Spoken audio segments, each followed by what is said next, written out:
这冥魂珠与提魂共生，韩兄只需将上面的神识痕迹抹掉就可以了。在下对提魂兽所知不多，若在下将此珠炼化，会对自己有什么不妥吗？不妥？怎么会呢？元瑶还要指望韩兄保我性命呢，哪敢起什么让你不妥的心思？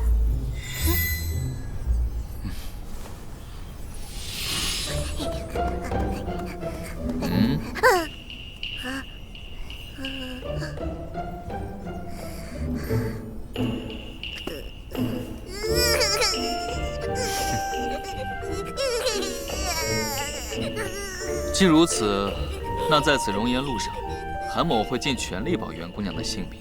但还是那句话，若在下遇到什么自顾不暇的情况，姑娘就自行逃命吧。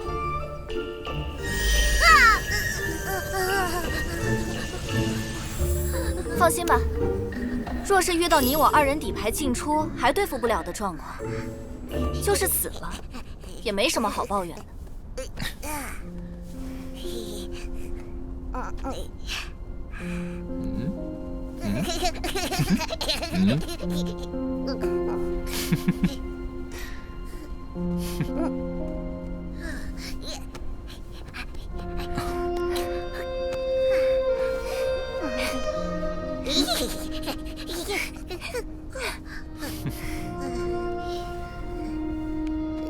这生死之间的事，